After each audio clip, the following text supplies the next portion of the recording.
നീലിമ, തിരുവനന്തപുരം നഗരത്തിന്റെ സ്പന്ദനമറിയുന്ന വ്യക്തിയാണ് കരമന ജയൻ. നാട്ടുകാരെ സംബന്ധിച്ചിടത്തോളമൊക്കെ കരമന ജയൻ ചേട്ടൻ എന്നാണ് എല്ലാവരും സ്നേഹത്തോടു കൂടി വിളിക്കുന്നത്. അദ്ദേഹം നമ്മോടൊപ്പമുണ്ട്. അദ്ദേഹത്തിന് ഈ സ്ഥാനാർത്ഥി പ്രഖ്യാപനം വന്നതിന് പിന്നാലെ നിർത്താതെ ഫോൺ കോളുകളാണ്.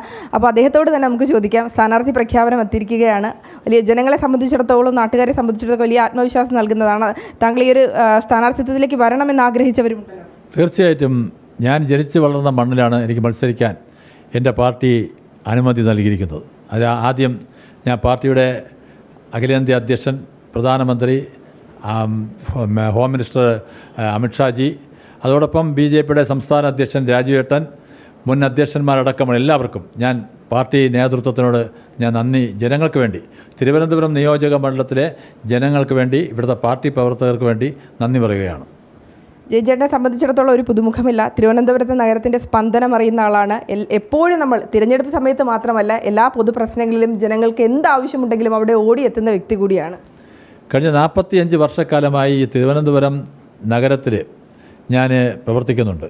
എല്ലാ കാര്യങ്ങളിലും ഇവിടുത്തെ ജനങ്ങളോടൊപ്പം, കാരണം എല്ലാം എൻ്റെ ഒരു കുടുംബ അംഗങ്ങൾ പോലെയാണ് ഞാൻ ഈ നിയോജക മണ്ഡലത്തിലെ ആൾക്കാരെ കാണുന്നത്.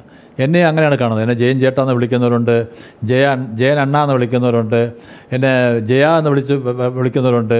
അങ്ങനെ എന്നെ സ്നേഹപൂർവ്വം സമീപിക്കുന്ന ഞാനും സ്നേഹപൂർവ്വം സമീപിക്കുന്ന വലിയ ബന്ധം എനിക്കിവിടെ ഉണ്ട്.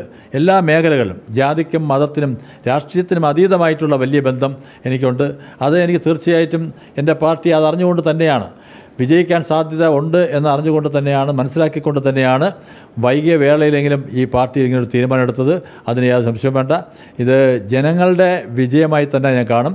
തിരുവനന്തപുരം കോർപ്പറേഷനിൽ BJPക്ക് ഉണ്ടായിട്ടുള്ള വലിയൊരു മാറ്റമുണ്ടല്ലോ, വലിയൊരു ഭരണമാറ്റം, അത് എൻ്റെ തുടർച്ചയായിട്ട് തിരുവനന്തപുരം സിറ്റിയിലെ 4 നിയോജക മണ്ഡലങ്ങളിലും അത് പ്രതിഫലിക്കും എന്നുള്ളതാണ് ഞങ്ങൾക്ക് ഏറ്റവും വലിയ ഉറപ്പ്.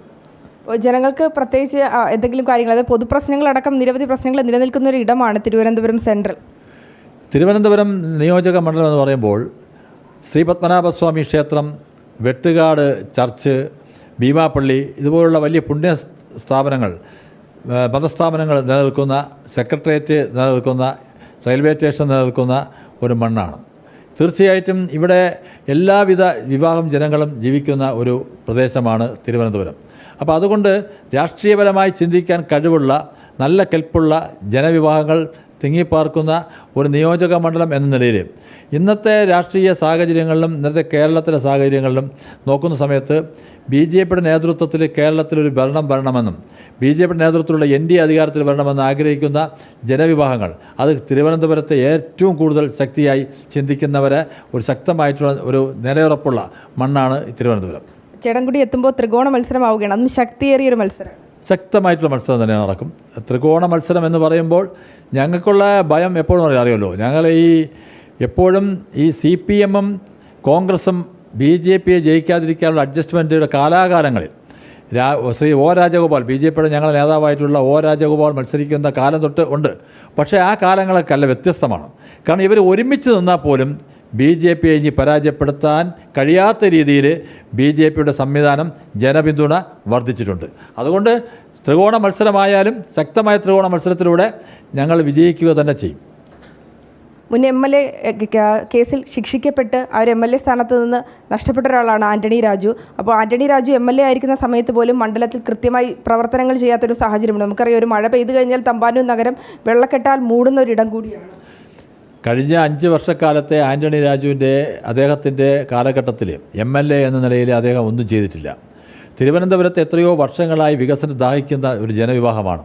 ഈ 5 വർഷക്കാലം ആൻ്റണി രാജുവിന് ചെയ്യാൻ പറ്റുന്ന കാര്യങ്ങളുണ്ടായിരുന്നു. കാരണം അദ്ദേഹം പ്രതിദാനം ചെയ്യുന്ന ഗവൺമെൻറ്റാണ് ഭരിച്ചത്. അദ്ദേഹം 3 വർഷം ഇവിടെ മന്ത്രിയായിരുന്നു. ഇത്രയും അവസരം കിട്ടിയിട്ട് പോലും തിരുവനന്തപുരത്തെ തമ്പാനൂർ പോലുള്ള പ്രദേശങ്ങളിലെ വെള്ളപ്പൊക്കമടക്കം, ഡ്രെയിനേജിൻ്റെ പ്രശ്നം, പാർവതി പുത്തനാറിൻ്റെ പ്രശ്നം അടക്കമുള്ള കിഴക്കേക്കോട്ട വികസനം, അതോടൊപ്പം അതിൻ്റെ കോട്ടകൾ തകർന്നുകൊണ്ടിരിക്കുകയാണ്. നമ്മൾ ശ്രീ പത്മനാഭസ്വാമി ക്ഷേത്രത്തിൻ്റെ 4 ചുറ്റുമുള്ള കോട്ടകൾ ഇന്ന് തകരുന്നൊരവസ്ഥയിലാണ്. അതിനെ സംരക്ഷിക്കാൻ കഴിഞ്ഞിട്ടില്ല. ശംഖുമുഖം അദ്ദേഹത്തിൻ്റെ സ്വന്തം നാടായിട്ടുള്ള കടലോര പ്രദേശങ്ങളിൽ പോലും അവിടുത്തെ ജനങ്ങളെപ്പോലും സംരക്ഷിക്കാൻ അദ്ദേഹത്തിന് കഴിഞ്ഞിട്ടില്ല. കഴിഞ്ഞ മഴ പെയ്ത് കടലാക്രമണം വന്ന സമയത്ത് ഞാൻ അവിടെ സന്ദർശിച്ച സമയത്ത് അവിടുത്തെ അമ്മമാരും സഹോദരിമാരും കുട്ടികളൊക്കെ നിലവിളിക്കുകയാണ്. കാരണം അവരുടെ വീട് കടലെടുത്തുകൊണ്ട് പോകുന്ന ഒരു സാഹചര്യം, ആ കടലിൻ്റെ മക്കളുടെ ദയനീയമായ കാഴ്ച, കരച്ചിൽ ഞാൻ കേട്ടതാണ്. പക്ഷെ അവിടെ സ്വന്തം നാട്ടുകാരെ പോലും സംരക്ഷിക്കാൻ ആന്റണി രാജുവിന് കഴിഞ്ഞിട്ടില്ല എന്നുള്ളതാണ് ഏറ്റവും വലിയ സങ്കടകരമാണ്. അതിവിടെ ജനസംസാരമാണ്, പൊതുസമൂഹം ചർച്ച ചെയ്യപ്പെടുന്നതാണ്. ശംഖുമുഖം ആറാട്ട് നടക്കുന്ന ശംഖുമുഖം മണ്ഡപം അതും പരിതാപകരമായ അവസ്ഥയിലാണ്.